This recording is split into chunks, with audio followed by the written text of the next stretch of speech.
choisi seulement l'agneau? Première réponse que j'aimerais vous donner à cette question, parce que l'agneau c'est un animal. Tu vas dire, mais c'est bête. Comment Jésus va choisir un animal? À l'époque déjà, je crois qu'il y avait des véhicules, il y avait des chars sur lesquels on pouvait monter. Pourquoi Jésus n'est pas allé chercher les chars, il n'est pas allé chercher un autre véhicule, mais il est allé chercher un animal?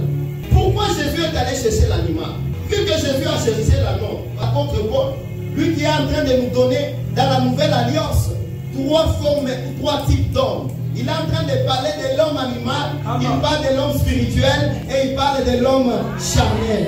Donc l'apôtre Paul est en train de nous éclairer par rapport à cette question. Jésus n'est pas venu d'abord pour les hommes spirituels. Quand nous lisons dans 1 Corinthiens 2, le verset 14, la parole de Dieu est claire. Là où l'apôtre Paul est en train de nous dire, mais l'homme animal ne reçoit pas les choses de l'Esprit de Dieu, car elles sont une folie pour lui. Et il ne peut les connaître, parce que c'est spirituellement qu'on en juge. Si l'apôtre Paul est en train de parler de l'homme animal, c'est quelqu'un qui n'a pas Jésus-Christ dans sa vie. L'homme animal, c'est quelqu'un qui n'a pas l'Esprit de Dieu dans sa vie. C'est quelqu'un pour qui les choses de l'Esprit, c'est une folie. C'est celui qu'on appelle l'homme animal. Pour Dieu, quand il te regarde, lorsque tu ne l'as pas, il te voit comme un animal. Alors voilà pourquoi Jésus est venu pour les animaux. Et les animaux dans leur nature, on est en train de parler des païens et des pécheurs. Nous étions des animaux. Mais Dieu a fait de nous des hommes spirituels. Amen. Il a parlé non seulement de l'homme animal, il a parlé de l'homme spirituel. L'homme spirituel c'est qui? C'est quelqu'un qui a reçu Jésus-Christ comme Seigneur et Sauveur, mais qui marche aussi selon la voie de l'Esprit, qui écoute ou qui marche selon la conduite du Saint-Esprit. Romains 8, verset 14, on dit, tous ceux qui sont conduits par l'Esprit sont appelés fils de Dieu. Dieu a appelé des animaux pour faire d'eux des fils de Dieu. On amène un problème. Et la troisième forme de l'homme, dont parle l'apôtre Paul, c'est l'homme charnel.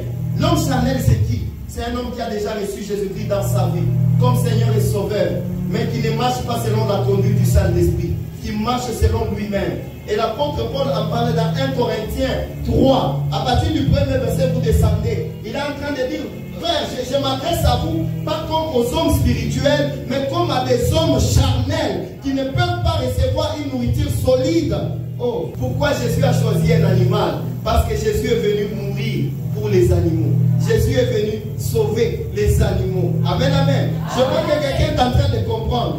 Là, je ne suis pas en train de parler des animaux au vrai sens du mot. Je parle des animaux dans un sens figuré, dans un sens prophétique. Quelqu'un m'a dit encore amen. Amen. Il a choisi un animal parce que c'est clair, je viens de vous le dire. L'animal est la représentation d'un païen, d'une personne qui n'a pas Jésus-Christ dans sa vie. Mais pourquoi alors il doit choisir l'agneau? Pourquoi il ne choisit pas l'éléphanteau? Parce que l'éléphant, si on monte dessus, vrai ou faux? Il n'y a pas que l'éléphant, il y a les chevaux, non? On monte aussi dessus. Pourquoi il n'a pas choisi le petit du cheval? Je vais dire à quelqu'un, Dieu a choisi l'agneau parce que c'était une représentation du type d'animal choisi par Dieu afin de le transformer pour l'amener au salut. Ah oui, c'est parce que c'était un type d'animal qui représentait les choix de Dieu dans la préfiguration prophétique.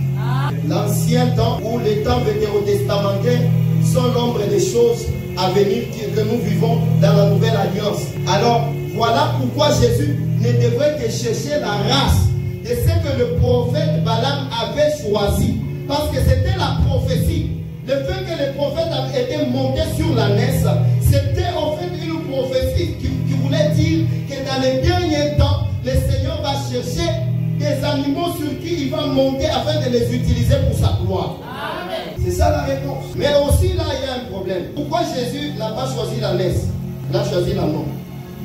Pourquoi Jésus n'a pas choisi la naisse comme le prophète Balaam? Il pouvait choisir. Si vous lisez dans Nombre 22 là que je viens de vous donner, vous allez comprendre que la naisse était têtue. La naisse ne voulait pas aller là où son maître allait. Parce que la naisse avait une connaissance. La naisse pouvait voir l'ange devant et la naisse pouvait se détourner du chemin où normalement son maître voulait aller. Et la Bible est en train de nous préciser que Balaam était en train de lui donner même des coups pour qu'il puisse aller là où il voulait. Mais l'ânesse ne pouvait pas suivre le chemin normal. Il allait dans le champ. Pourquoi? Parce que l'ânesse, c'est l'adulte, c'est la version améliorée ou la version adulte de l'anneau. Dieu n'a pas besoin des gens qui ont de l'expérience pour les utiliser. Il a besoin des gens qui sont flexibles et dociles.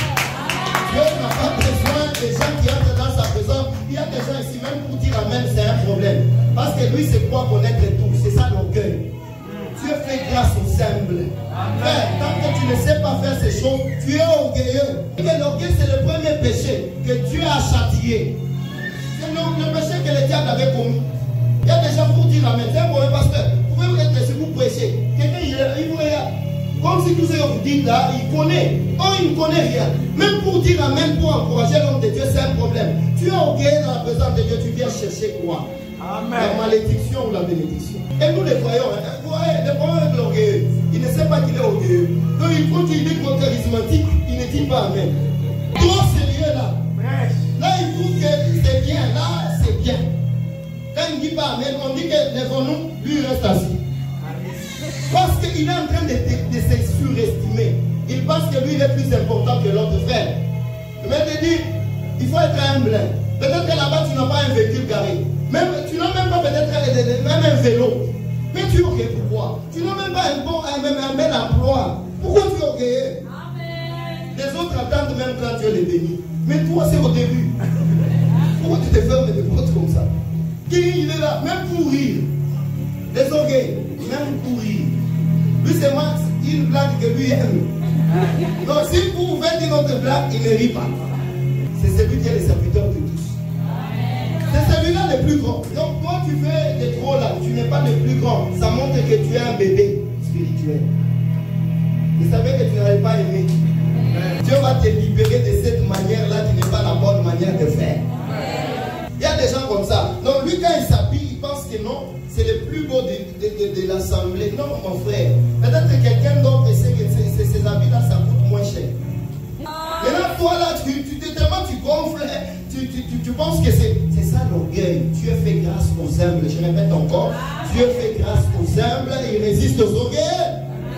Que tu sois serviteur de Dieu ou pas, Dieu fait grâce aux humbles. Et parmi même les choses que vous allez voir, un orgueilleux n'aime jamais même écrire l'enseignement des autres. Il parle de tout celui qui n'a pas de cahier ici, c'est un orgueilleux. Parce qu'il y a des gens qui ont peut-être oublié. Hein? Il y a des gens qui ont oublié.